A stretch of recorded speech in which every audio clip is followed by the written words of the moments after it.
La indústria turística immobiliària està expulsant el veïnat dels nostres barris. Compartiu aquest diagnòstic? Sí o no? Sí, en alguns casos sí. Sí, on hi ha molta densitat, evidentment. En alguns barris sí, en d'altres no. Sí, en alguns barris efectivament sí, en d'altres no. Sí. Sí. Jo he dit parcialment. En cas de resposta afirmativa a l'anterior, i quasi tots heu dit que sí amb matisos, quines mesures concretes proposeu per revertir la situació?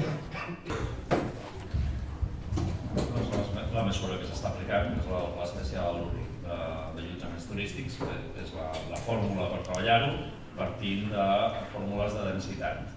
De manera que allà on hi hagi molta densitat hi hagi la tendència d'entrar a congelar i de créixer, i on hi hagi possibilitat a partir de l'allotjament turístic fer créixer els barris, doncs es pugui fer un creixement en barris on no hi ha.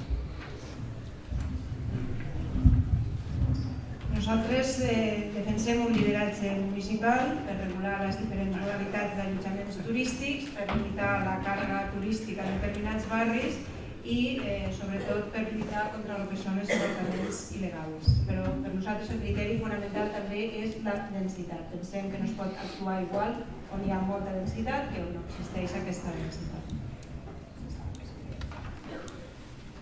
Sí, efectivament, on hi ha densitat i això genera problemes, doncs s'hauria de pensar en limitacions. Això passa en zones o barris molt concrets de Barcelona. La CUP aposta claríssimament pel decreixement del turisme a la ciutat de Barcelona. S'ha homogeneïtzat l'economia de Barcelona única i exclusivament pel turisme, per tant passa pel decreixement.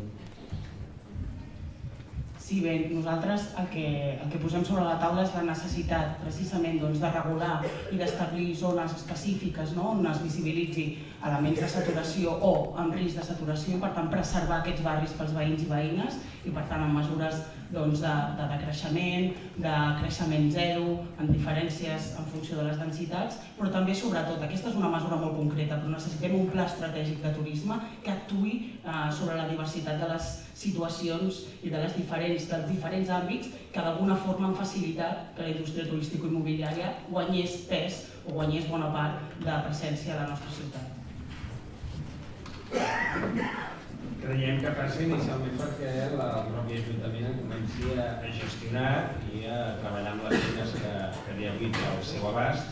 A partir d'aquí, com han manifestat altres companys i companyes de la taula, fer el corresponent anàlisi, veure en funció de la densitat, però amb un concepte més generalista, i entenem que no només és una qüestió d'habitatges, també hi ha oficines, la densitat jo crec que l'hem de contemplar en molts aspectes, i a partir d'aquí fer una regulació que s'ajusti, preservant també alguns dels drets que malauradament o fent altrament s'han adquirit.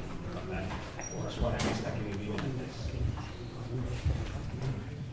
Bé, no és una pregunta senzilla ni té una resposta simple, però sí, si jo la hagués potser de resumir, emplearia dues idees que per nosaltres són importants. Primer, convivència, és a dir, mesures per garantir la convivència entre residents i turistes, i en segon lloc, la participació ciutadana, que garanteixi que els beneficis del turisme no només van per uns pocs i la resta està a part o està perjudicada, sinó que realment reverteixen en el conjunt de la gent que viu al barri.